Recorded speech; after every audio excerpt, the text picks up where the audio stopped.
Welcome to my channel success fibre classes. आप सब कैसे हैं? आई होप सो आप सभी अच्छे होंगे। तो एस्टेट टीजीटी साइंस सब्जेक्ट की मैं आप लोगों को तैयारी करा रही हूं। तो मैंने यहां पर प्रैक्टिस सेट है वो शुरू कर दिया है, जिसको आप मॉक टेस्ट भी बोल सकते हैं।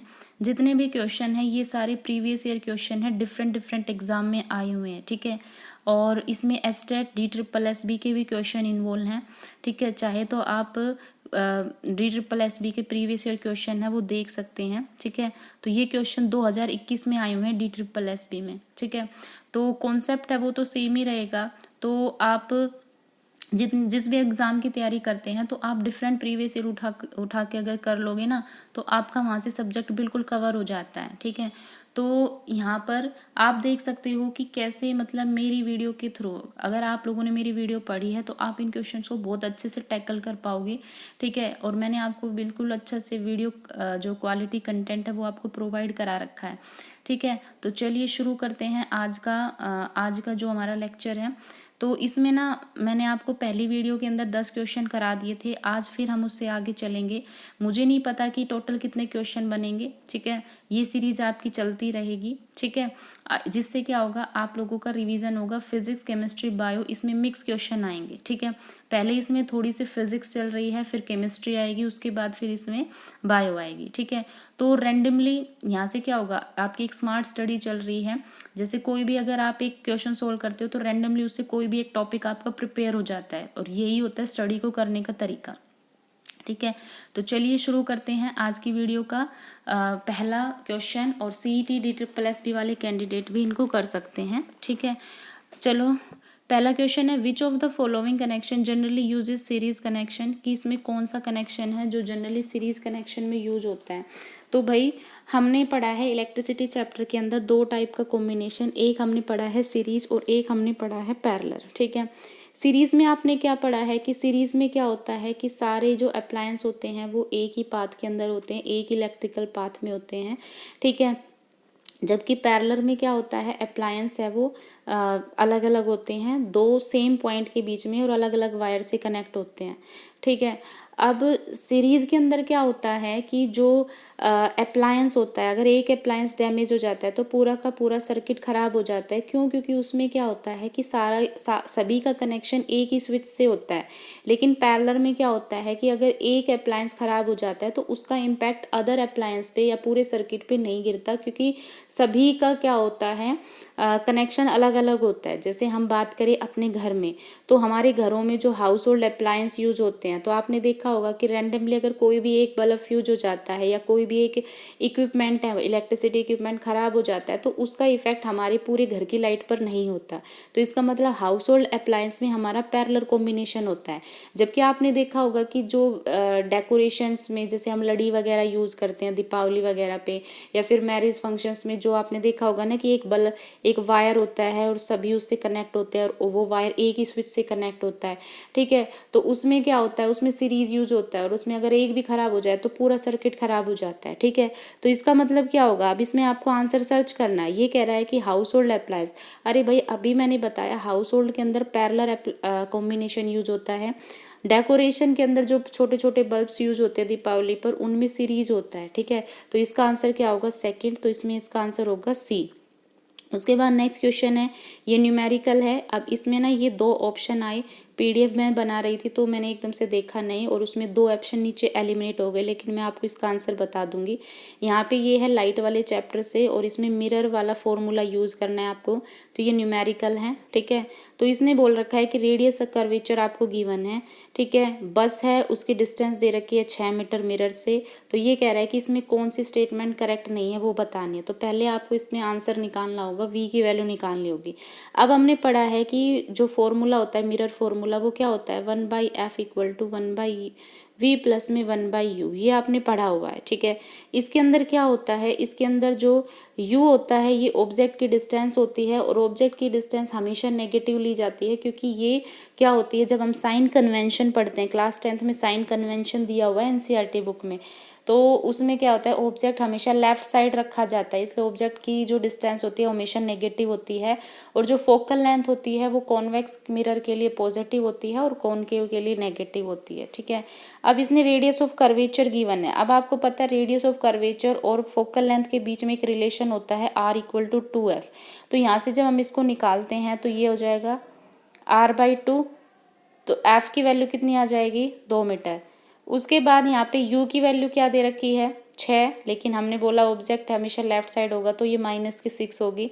इस फॉर्मूले में हम पुट करेंगे, इसको रीअरेंज करेंगे, v की वैल्यू हमें निकालनी है, तो 1/v = क्या हो जाएगा, 1/f - 1/u। यहाँ से जब हम वैल्यू रखेंगे सभी की तो यहाँ पे माइनस माइनस क्या हो जाएगा, प्लस, और इसको सोल्व करेंगे तो v की वैल्यू कितनी आ जाएगी, 1.5 मीटर। ठीक है, अब यहाँ से v की वैल्यू पॉजिटिव आ रही है तो इसका मतलब क्या है, कॉन्वेक्स मिरर है, और ये तो क्या उसमें गिवन भी है। और आपको पता है कि जो कॉन्वेक्स मिरर होता है इसके अंदर दो ही केस बनते हैं और इसमें वर्चुअल इमेज होती है, और वर्चुअल के साथ में कौन सा रिलेशन होता है, इरेक्ट का। रियल के साथ इन्वर्टेड होता है, वर्चुअल के साथ में किसका होता है, इरेक्ट का। और कॉन्वेक्स मिरर के केस में दो ही केस बनते हैं और दोनों में वर्चुअल और इरेक्ट इमेज बनती है। ठीक है, तो यहाँ पे मैग्निफिकेशन अब हम निकालेंगे, क्योंकि मैग्निफिकेशन से हम क्या देखते हैं कि वो छोटी है साइज में ऑब्जेक्ट से या बड़ी है। तो v/u इसका फॉर्मूला होता है मैग्निफिकेशन का, v होता है ऑब्जेक्ट ये इमेज की डिस्टेंस और u होती है ऑब्जेक्ट की डिस्टेंस। तो यहाँ से जब हम इसको रखते हैं तो आंसर आता है 0.25।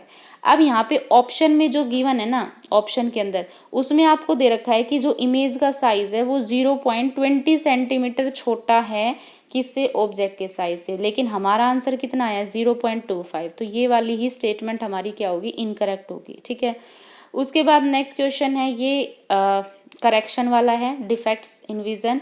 तो इसमें ना आपको 3 इमेज बताई हुई है, तो इसमें बताना है कि इसमें से कौन सी स्टेटमेंट करेक्ट है। ठीक है, तो 3 इमेज दे रखी है। तो पहला वाला हमारा नियर साइटेडनेस का केस दे रखा है। तो पहला कह रहा है कि पर्सन ए, मतलब इसमें A, B, C 3 इमेज दे रखी है, तो ये कह रहा है कि जो A है इसको डाइवर्जिंग लेंस की ज़रूरत है, C है वो मायोपिया से सफरिंग है, और जो पर्सन B है उसमें किसी टाइप की विजन प्रॉब्लम नहीं है। ठीक है, अब इसमें ना आपका जो आंसर होगा ना वो पहला होगा, पर्सन ए नीड्स डाइवर्जिंग लेंस, क्योंकि इसमें जो ए इमेज है ना ये नियर साइटेडनेस का केस है। और नियर साइटेडनेस में क्या होता है कि नियर साइटेडनेस जिस इंसान को हो जाता है ये डिजीज, तो उसमें क्या होता है कि उसमें करेक्शन के लिए ना कॉनकेव लेंस का यूज़ किया जाता है, यानी उसकी आंखों में कॉनकेव लेंस लगाया जाता है, और कॉनकेव लेंस होता है वो नेचर में डाइवर्जिंग लेंस होता है। ठीक है, तो इसका आंसर क्या होगा, ए इसका आंसर होगा। ठीक है, बी जो दिया हुआ है इसके अंदर कोई भी किसी भी टाइप का डिफेक्ट नहीं है आई के अंदर, और सी जो है हमारा ये फार साइटेडनेस का केस है, तो इसमें कॉन्वेक्स लेंस का यूज होता है, तो इसका आंसर क्या होगा, ए। उसके बाद नेक्स्ट क्वेश्चन है, ये कह रहा है कि which of the following statement is incorrect. तो ये इसमें यही बताने कि कौन सी इसमें इनकरेक्ट है। ठीक है, तो पहला कह रहा है कि ऑब्जेक्ट का साइज जो आई के द्वारा परसीव किया जाता है वो आई के एंगल ऑफ व्यू पर डिपेंड करता है। ठीक है, दूसरा कहता है कि ह्यूमन आई जो होती है वो येलो जो ग्रीन लाइट है उसके लिए सेंसिटिव होती है, क्योंकि उसकी वेवलेंथ है वो 5550 एंगस्ट्रॉम होती है। तो ये दोनों ही चीज़ सही है। ठीक है, कोई भी ऑब्जेक्ट है उसका जो साइज होता है वो डिपेंड करता है जो हमारी आई के ऊपर जो ऑब्जेक्ट के द्वारा एंगल बनाया जाता है उस पे। जैसे जैसे ये एंगल इंक्रीज होता है वैसे वैसे हमें ऑब्जेक्ट का साइज भी बढ़ता हुआ दिखता है। ठीक है, और हमारी जो लाइट होती है वो येलो ग्रीन लाइट के लिए सेंसिटिव होती है। ठीक है, क्योंकि इसकी जो वेवलेंथ होती है 5550 एंगस्ट्रॉम होती है। तो दोनों ही बात सही है, इसमें कोई भी हमारा इनकरेक्ट नहीं है। तो इसका आंसर क्या होगा, नाइदर 1 नॉर 2। उसके बाद नेक्स्ट है, ये कह रहा है कि which of the following exhibits conversion of electrical energy into kinetic energy. तो इसमें बताना है कि कौन सा ऑप्शन है जिसमें इलेक्ट्रिकल एनर्जी काइनेटिक एनर्जी में कन्वर्ट होती है। तो पहला है टेबल फैन, दूसरा है इलेक्ट्रिक बल्ब, तीसरा है एलईडी और चौथा है लाउड स्पीकर। तो आपने पढ़ा है कि जो टेबल फैन होता है ये एक मशीन होती है जिसमें क्या होता है इलेक्ट्रिक, मतलब हम इसको इलेक्ट्रिसिटी के थ्रू चलाते हैं, और इसमें क्या होता है जो टेबल होता है फैन वो रोटेट करता है, तो उसमें क्या होगी, काइनेटिक एनर्जी आएगी। ठीक है, तो इसका आंसर क्या होगा, ए।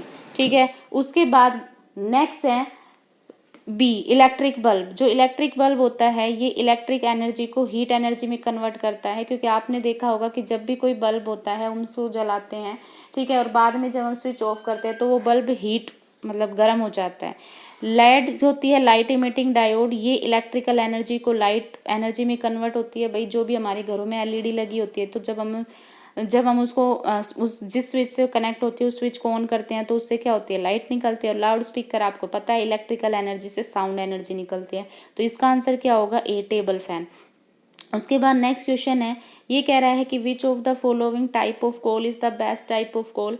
तो यहाँ पे आपको बता रखा है कि इसमें से कौन सा कोल का बेस्ट टाइप है। तो कोल भी मैंने आपको पढ़ा दिया है, ठीक है, तो आप उसको पढ़ लेना। तो आपको पता है कि जो पीट, लिग्नाइट, बिटुमिनस और एंथ्रासाइट, ठीक है। अब इसमें एंथ्रासाइट तो है नहीं, तो इसमें आंसर क्या होगा, बिटुमिनस, ठीक है। तो यहाँ पे बिटुमिनस जो होता है ये हमारा बेस्ट टाइप का कोल है, बट अगर एंथ्रासाइट होता है तो हम उसको एंथ्रासाइट मार्क्स करते हैं, ठीक है। तो यहाँ पे आंसर क्या होगा इसका, बिटुमिनस। अब देखो इसमें गिवन भी है हमारे पास में मेजर 4 टाइप के कोल होते हैं, और कोल मैंने आपको पढ़ा भी रखा है वीडियो में। एंथ्रासाइट होता है ये हाईएस्ट रैंक का कोल होता है, ठीक है। और ये ब्लैक लस्टर कोल होता है, ठीक है। इसमें क्या होता है कि कोई भी स्मोक वगैरह नहीं निकलता, ठीक है, क्योंकि इसमें हाई परसेंटेज होता है कार्बन का, ठीक है। दूसरा होता है बिटुमिनस, जो बिटुमिनस होता है वो एंथ्रासाइट से थोड़ा सा कम होता है, ठीक है। फिर सबसे जो लो क्वालिटी का होता है वो पिट होता है, क्योंकि इसमें कार्बन का अमाउंट बहुत कम होता है, तो ये बहुत ज़्यादा धुआं धक्कड़ के साथ जलता है। उसके बाद नेक्स्ट है, विच of the following forms and energy depend on mass and velocity of body. ये कह रहा है कि इसमें से कौन सी एनर्जी की फॉर्म है जो केवल बॉडी के मास और वेलोसिटी पर डिपेंड करती है। तो भाई आपने पढ़ा है काइनेटिक एनर्जी क्या होता है, हाफ mv²। तो आप देख सकते हो कि इसके फॉर्मूले में मास भी आ रहा है, वेलोसिटी भी आ रहा है। तो सिर्फ काइनेटिक एनर्जी एक ऐसी एनर्जी है इसके केस में जो किस पर डिपेंड करती है, मास और वेलोसिटी पर डिपेंड करती है, ठीक है। पोटेंशियल एनर्जी इसमें बोल रखा है, पोटेंशियल एनर्जी का फॉर्मूला क्या होता है, mgh, यानी ड्यू टू कॉन्फ़िगरेशन जो एनर्जी रिस्टोर होती है किसी भी ऑब्जेक्ट में वो पोटेंशियल एनर्जी होती है। तो ये तो हाइट पर डिपेंड करती है, ठीक है। तो इसका आंसर क्या होगा, काइनेटिक एनर्जी। तो ऑप्शन इसका क्या रहेगा, ए। उसके बाद नेक्स्ट क्वेश्चन है, ये कह रहा है कि 1 horse power is approximately equal to. तो इसमें कह रहा है कि 1 हॉर्स पावर किसके बराबर होता है। तो 1 हॉर्स पावर जो होती है ये पावर की यूनिट होती है, ठीक है। तो 1 हॉर्स पावर होता है वो इक्वल होता है 746 वॉट के, ठीक है। तो ये यूनिट थी, ये आपको एज इट इज़ याद रखनी है। तो ये थे आज के क्वेश्चन, ठीक है। आई होप आप लोगों को बिल्कुल अच्छे से समझ आ गया होगा। इनको आप रिवाइज कर लेना, ठीक है। आपकी सब्जेक्ट की प्रिपरेशन 1 नंबर की प्रिपरेशन हो जाएगी, ठीक है। तो ये जितनी भी मैं आपको पीडीएफ प्रोवाइड करा रही हूँ ये टेलीग्राम चैनल पर मिल जाएगी, तो आप वहाँ से प्रैक्टिस कर लेना। आई होप सो आप सभी को ये सीरीज़ पसंद आ गई होगी, ठीक है। और आप ज़्यादा से ज़्यादा इस चैनल को शेयर कर दें, क्योंकि बहुत से बच्चे हैं जो सब्जेक्ट को सही ढंग से कवर नहीं कर पा रहे हैं। तो हो सकता है कि इन वीडियोज़ को पढ़ के उनका सब्जेक्ट कवर हो जाए, ठीक है। सो लाइक, शेयर और सब्सक्राइब करना मत भूलिए। Thank you very much.